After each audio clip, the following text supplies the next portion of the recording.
বলি একটা কথা বলি, একদম মনের কান দিয়ে শুনবেন। জান্নাতে যাওয়া সবার স্বপ্ন। আছি আমরা সবাই দুনিয়ায়। ঠান্ডা মাথায় ভেবে দেখলে দেখবেন এই দুনিয়া এবং জান্নাতের মাঝখানে কিন্তু দুইটা স্টেশন আছে, একটার নাম কবর, একটার নাম হাসর। কবরটা কিরকম? আমাদের দুশমনরা না, আপন জনেরাই কিন্তু খনন করবে, আপন জনেরাই কিন্তু লাশটা রাখবে, আবার আপন জনেরাই কিন্তু ওই দেহটার উপরে বাঁশ বিছিয়ে মাটি চাপা দিবে, চতুর্দিক থেকে অন্ধকার করে ফেলবে। মনে রাখবেন, কবর আলোকিত হয় ঈমানের আলোয়, সুবহানাল্লাহ। আর হাসর আলোকিত হবে আল্লাহর রহমতের সাথে আপনার আমলের আলোয়, সুবহানাল্লাহ। হাসর আলোকিত হবে আমলের গুণে, কবর আলোকিত হবে ঈমানের গুণে। আর ঈমানটা কানে থাকে না, মনে থাকে। তাহলে সেই মনটাকে যদি আপনি পরিষ্কার করে ফেলতে পারেন, হ্যাঁ সত্য, এটা একদিনে হয় না, এটা এক সপ্তাহে হয় না, এটা এক মাসে হয় না, এটা এক বছরে হয় না। এটা হচ্ছে বান্দা চেষ্টা করতেই থাকবে হিংসা থেকে যেন সে নিজেকে বাঁচাই রাখতে পারে। মন চাচ্ছে অন্যের বদনাম করতে, সে জিহ্বাকে কামড় দিয়ে রাখবে।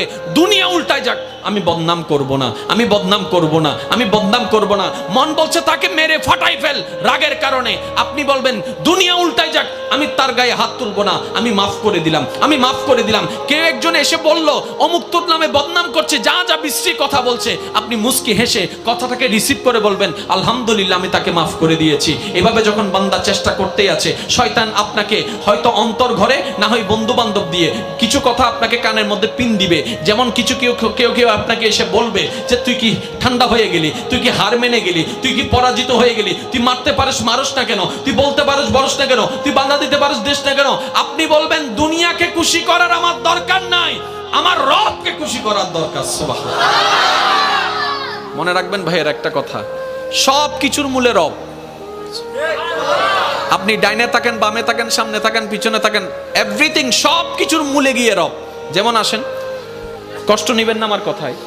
কোন একটা কথা, কোন একটা মানুষ যদি প্রথমে ওই অ্যাক্সিডেন্ট হয়, প্রথমে হলো যে হন মেডিকেল ফুরিয়ে হন্ডা ডাক্তারে সাইয়েরা হবো দে চিরাং মেডিকেল লই যাব হন্ডা মাতন না হন্ডা চিরাং মেডিকেল আগা হইতাম ডাহাওলা সাইয়ের হদ্দা তো বেশি রিক্স ফাইতেন না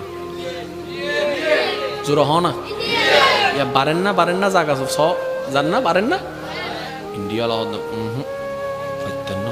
লন্ডন যাবে হন্ডা, লন্ডন সিঙ্গাপুর ইতারা হদ্দা মারে মা এই মেশিন আর তো নাই। আমেরিকা যাবে, আমেরিকা যাওয়ার পরে ডাক্তার হদ্দা ইটা হদ্দা আর হনমিকে যাইতো না হইস ওডিয়াতুন গুইতে গুইতে চলি সিধা হন্ডা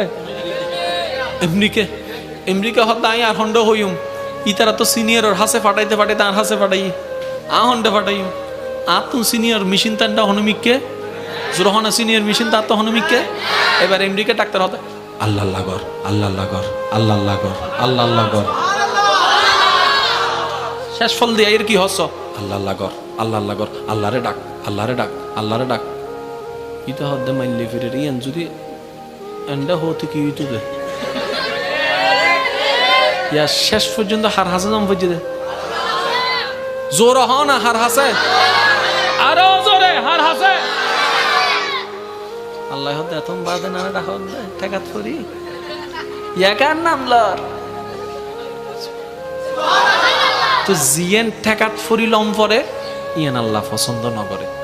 আল্লাহ হদ্দে আল্লাহ পাক বলছেন বান্দা ঠেকাই পড়ে আসলে আমি রহমত করি, কিন্তু আমি বেশি খুশি হই যখন আমার বান্দার কোনো ঠেকা থাকে না, সে নিজে থেকেই আমাকে স্মরণ করে, নিজে থেকেই আমাকে ডাকতে থাকে, নিজে থেকেই আমাকে ভালোবাসতে থাকে, নিজে থেকেই আমার কাছে চাইতে থাকে, নিজে থেকেই আমার কাছে যখন সিলিন্ডার করতে থাকে, আমি রব ওই বান্দার উপর বেশি খুশি হয়ে যাই। তাই তো 5 ওয়াক্ত ফরজ নামাজ আমার আদেশের কারণে আমার বান্দা দাঁড়িয়ে যায়, ব্যবসাকে পিছনে রেখে, চাকরিকে পিছনে রেখে, রান্নাঘরকে পিছনে রেখে, শত ব্যস্ততার মধ্যে আমার বান্দা 5 ওয়াক্তে 5 বার ওয়াক্তে ওয়াক্তে আমার ডাকে সাড়া দিয়ে নামাজে দাঁড়িয়ে যাচ্ছে। কেউ মসজিদে, কেউ যায় নামাজে, কেউ ঘরের মধ্যে, কেউ ব্যবসার মধ্যে, কেউ অফিসের মধ্যে, কেউ ফ্লাইটের মধ্যে, কেউ জাহাজের মধ্যে, কেউ নৌকার মধ্যে, কেউ গাড়ির মধ্যে। আমার বান্দা শত ব্যস্ততার মধ্যে শুধু আমার আদেশটা পালন করার জন্য 5 ওয়াক্তে 5 বার শত ব্যস্ততার মধ্যে আমাকে ভালোবেসে, আমাকে হাজিরা দেওয়ার জন্য, আমার দরবারে হাজিরা দেওয়ার জন্য, আমাকে খুশি করার জন্য আমার বান্দা নামাজ পড়তে থাকে।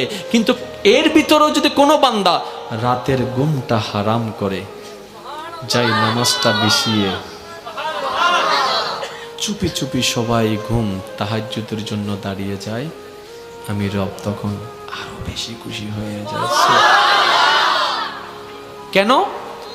আমি আমার বান্দাকে বলিনি, সে নিজে থেকে এসেছে। আরেকটু জোরে বলেন।